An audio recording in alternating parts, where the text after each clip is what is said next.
warahmatullahi wabarakatuh. Perkenalkan, nama saya Husnia, NIM 1908 1020 1030, Program Studi S1 Manajemen Angkatan 2019.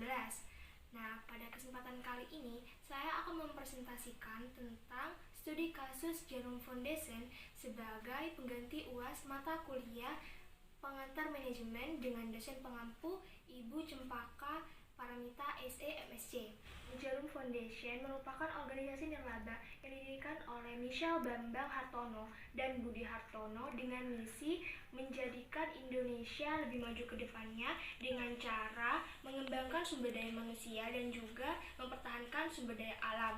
Nah, hal ini merupakan bentuk CSR atau Corporate Social Responsibility dari perusahaan PT Jarum selain pada sektor sosial, pendidikan, lingkungan, dan juga budaya. Jarum yaitu Perkumpulan Bulu Tangkis di Jarum yang berdiri pada tahun 1969.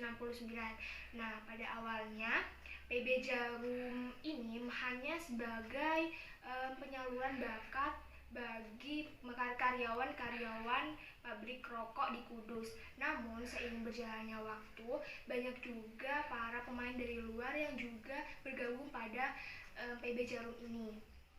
Setelah itu, kemudian pada tahun 1974, PB Jarum kemudian diresmikan.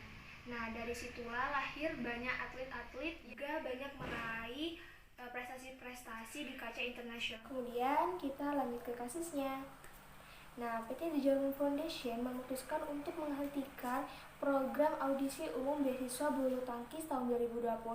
Nah, hal tersebut merupakan respon yang diberikan oleh PT Jarum kepada KPAI atas tudingan adanya eksploitasi terhadap anak dengan menggunakan logo atau merek di dalam baju yang dikenakan saat audisi. Hal ini berawal dari Yayasan Lentera Anak Smoke Free Bandung yang meminta panitia audisi umum di Jarum Beasiswa Bulu Tangkis yang menggunakan anak-anak sebagai media untuk mempromosikan produk rokok mereka.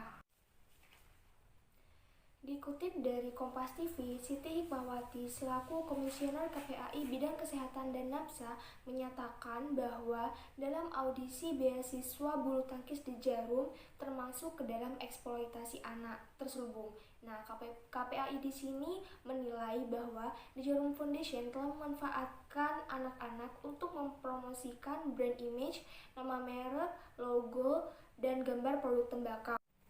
Namun, hal tersebut dibantah oleh pihak The Jarum Foundation, yakni Bapak Yopi Rosimin selaku Direktur Program Bakti Olahraga menyatakan bahwa PB The Jarum dan juga Jarum Foundation merupakan hal yang berbeda dengan dan terpisah dari PT The Jarum itu sendiri.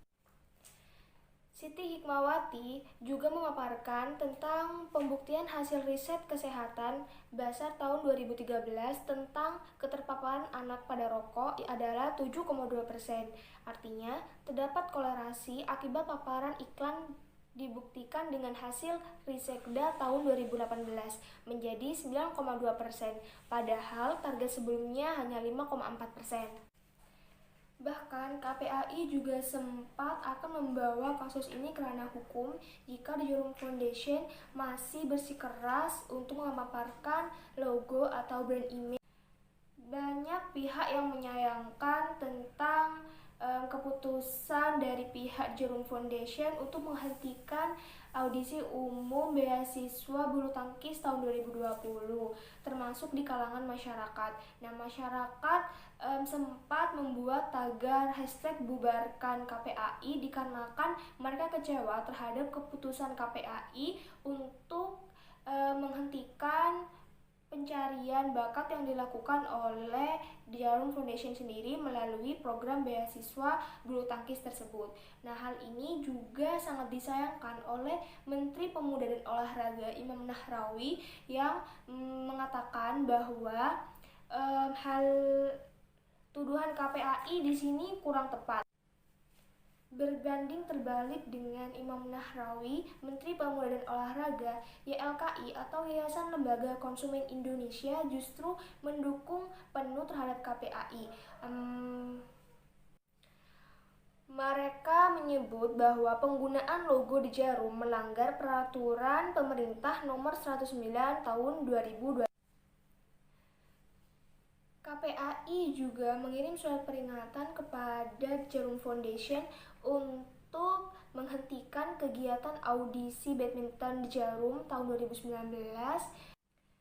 Kemudian, akhir dari polemik antara KPAI dan juga The Jarum Foundation ini berakhir pada jalur mediasi yang menghasilkan keputusan bahwa PBD Jarum akan tetap melanjutkan audisi umum tanpa menggunakan logo merek dan brand image di Jarum dan mengubah nama audisi umum beasiswa PBD Jarum 2019 menjadi audisi umum beasiswa bulu tangkis tanpa menggunakan logo, merek, dan yang pertama, komunikasi dan pengendalian.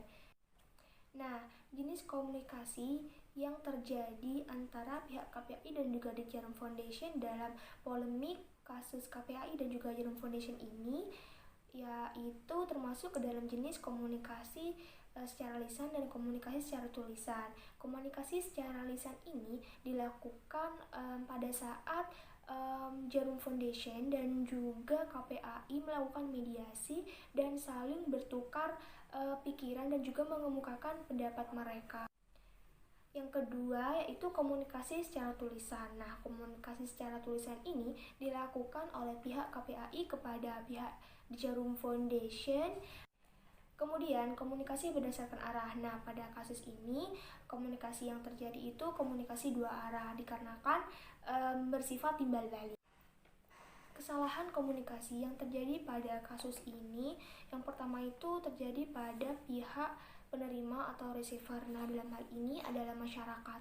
Nah, masyarakat sendiri kemungkinan tidak menerima informasi secara tepat ataupun lengkap dan kemudian terjadi kesalahan dalam penafsiran sehingga muncul kabar-kabar yang tidak mengenakan seperti munculnya hashtag bubarkan KPAI, meskipun kemudian muncul lagi hashtag atau tagar kami bersama KPAI.